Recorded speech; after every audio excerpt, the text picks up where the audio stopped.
प्यारे बच्चों, कल तक हमने आप लोगों को चंद्रापीठ कथा का 42 नंबर पेज तक का बताया था।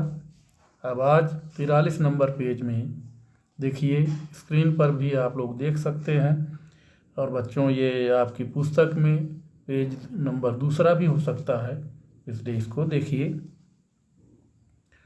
तो जो चंडिका देवी के मंदिर में जब चंद्रापीठ पहुंचते हैं तो वहाँ द्रविड़ धार्मिक व्यक्ति को देखते हैं और फिर वहाँ उसके बाद की घटना का वर्णन इस गद्य में किया गया है।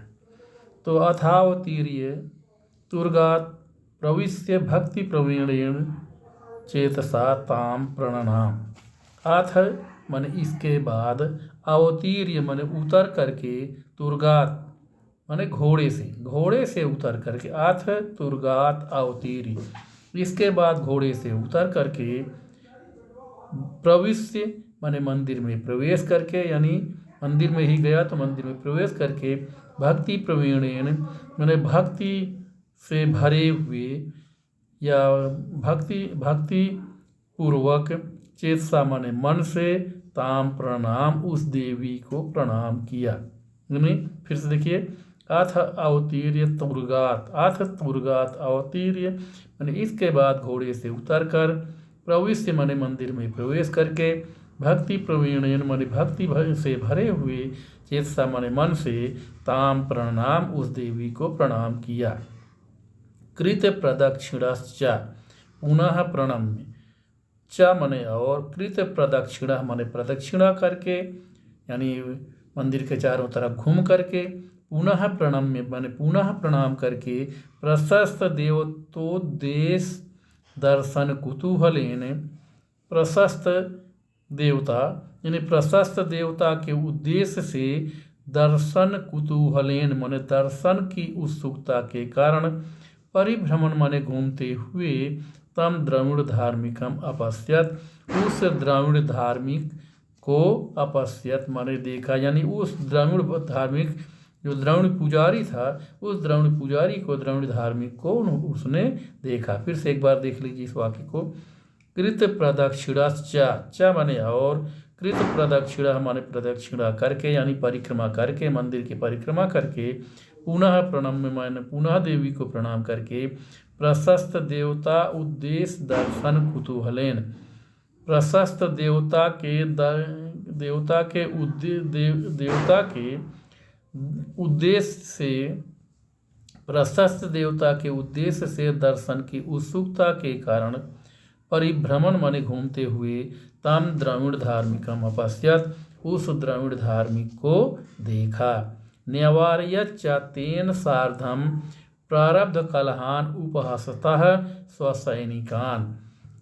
न्यवार्यच्च, च माने और, तेन सार्धम माने उस द्रविड़ धार्मिक के साथ, प्रारब्ध कलहान माने कलह करते हुए, झगड़ा करते हुए, और उपहासता माने उसका उपहास या उसकी हंसी उड़ाते हुए, स्वसैनिकान माने अपने सैनिकों को, न्यवार्यत माने रोका, यानी चंद्रापीठ के सैनिक जो थे वो उस द्रविड़ धार्मिक के साथ झगड़ा कर रहे थे और उसका उपहास उड़ा रहे थे, क्योंकि वह बहुत ही बदसूरत लग रहा था देखने से। उसके शरीर पर चेचक के दाग बहुत ज़्यादा थे और काले कंबल के टुकड़े को हमेशा अपने साथ में रखे रहता था। और उसके बाद भी उसके पूरी शरीर में चेचक के दाग थे, काला था, और स्वच्छंदता के साथ जो कुछ भी मन में आता था बोलता रहता था, इसलिए सैनिक उसका उपहास कर रहे थे और उसकी हंसी उड़ा रहे थे। उपसान्त्वनैश्च कथमपि तं प्रथमम् उपनीय, क्रमेण जन्मभूमिं जातिं विद्यां कलत्रम् अपत्यानि विभवं वयः प्रमाणं प्रवज्यायाः कारणं च स्वयमेव पप्रच्छ। देखिए, उपसान्त्वनैश्च कथमपि, च माने और, कथमपि उपसान्त्वनई किसी प्रकार से भी सांत्वना दे करके, तम प्रशमम उपनीय, उसको शांत करके, प्रशमम माने शांत करके, उपनीय माने करके, यानी उसके क्रोध को शांत करके, क्रमेण माने क्रम से, जन्मभूमि माने उसकी जन्मभूमि के बारे में, जाति माने जाति के बारे में, विद्या माने विद्या के बारे में, यानी कहाँ तक पढ़ा है उसने, पढ़ाई की है उस विद्या के बारे में, कलत्रम माने संतान के बारे में, अपत्यानि और अपत्यानि माने संतान के बारे में, और कलत्रम माने अपनी पत्नी के बारे में, स्त्री के बारे में।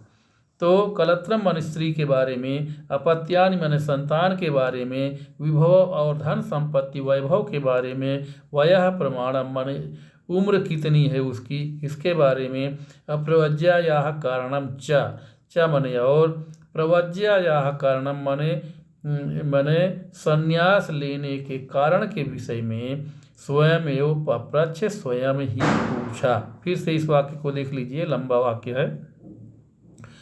उपसांत्वनैश्च, और सांत्वना दे करके, कथमपि माने किसी प्रकार से भी, तम प्रशमम उपनीय, उसके क्रोध को शांत करके या उसको शांत करके, क्रमेण माने क्रम से, जन्मभूमि उसकी उस जरद द्रविड़, जो द्रविड़ धार्मिक था उसकी जन्मभूमि के बारे में, जाति माने जाति के बारे में, विद्या माने विद्या यानी कितनी विद्या प्राप्त की है इसके बारे में, कलत्र माने स्त्री, अपत्यानि माने संतान, विभवम माने धन संपत्ति या वैभव, वयः प्रमाणम माने उम्र या आयु, और प्रवज्यायाः कारणम च माने और, प्रवज्यायाः कारणम माने संन्यास लेने के कारण के विषय में, स्वयं एव पप्रच्छ, स्वयं ही पूछा। ऐसा कौन पूछा? चंद्रापीठ ने।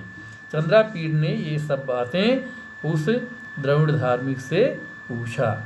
बच्चों इसके बाद इसका प्रश्न उत्तर देखिए, इसमें प्रश्न उत्तर जो बनेंगे, तो प्रश्न है इसका, पहला प्रश्न है, उपर्युक्त गद्यांश की पुस्तक और लेखक का नाम लिखिए। तो उपर्युक्त गद्यांश की पुस्तक और उसके लेखक का नाम आप लोगों को हम कई बार बता चुके हैं। पुस्तक का नाम चंद्रापीठ का था और लेखक जो हैं वो महाकवि बाणभट्ट हैं। अगला प्रश्न है, न्यवार्यच्च तेन सार्धम प्रारब्ध कलहान उपस्था स्वसैनिकान, इस रेखांकित अंश का अनुवाद करना है। तो न्यवार्यच्च माने और, न्यवार्यत माने रोका, तेन सार्धम माने उसके साथ, प्रारब्ध कलहान माने झगड़ा प्रारंभ करने वाले, और उपहासतः स्वसैनिकान माने और उसका उपहास करने वाले अपने सैनिकों को रोका। तो इसके हिसाब देखिए, उसके साथ कलह को आरंभ करने वाले यानी झगड़ा आरंभ करने वाले तथा उसका उपहास करने वाले करते हुए अपने सैनिकों को रोका। अब अगला प्रश्न है, चंद्रापीड़ा तुर्गात अवतीर्य भक्ति प्रवीणेन चेतसा काम प्रणनाम। तो उत्तर है, यानी प्रश्न का अर्थ है, चंद्रापीड़ घोड़े से उतरकर भक्ति से भरे हुए मन से किसे प्रणाम किया। उत्तर है, चंद्रापीड़ा तुर्गात अवतीर्य भक्ति प्रवीणेन चेतसा चंडी देवी प्रणनाम, यानी चंडी देवी को चंद्रापीड़ ने प्रणाम किया। अगला प्रश्न है, प्रशस्त देवतो देश दर्शन कुतूहलेन परिभ्रमण चंद्रापीड़ा कम अपश्यत। तो कम अपश्यत एक शब्द में उत्तर देना चाहिए बच्चों, जरा द्रविड़ धार्मिकम अपश्यत। उत्तर है इसका, प्रशस्त देवतो देश दर्शन कुतूहलेन परिभ्रमण चंद्रापीड़ा द्रविड़ धार्मिकम अपश्यत, यानी द्रविड़ धार्मिक को देखा। अगला प्रश्न है, चंद्रापीड़ा द्रविड़ धार्मिकेन किम पाप्रच्छ।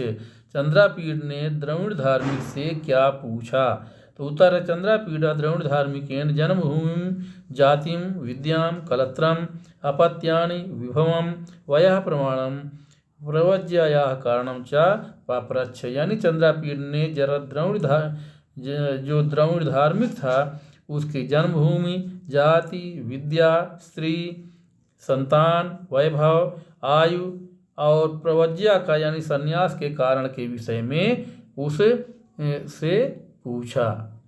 तो बच्चों इस प्रकार से ये प्रश्न पूरे हुए। और आज के लिए इतना ही। उसके बाद आगे का पाठ हम कल पढ़ाएंगे। धन्यवाद।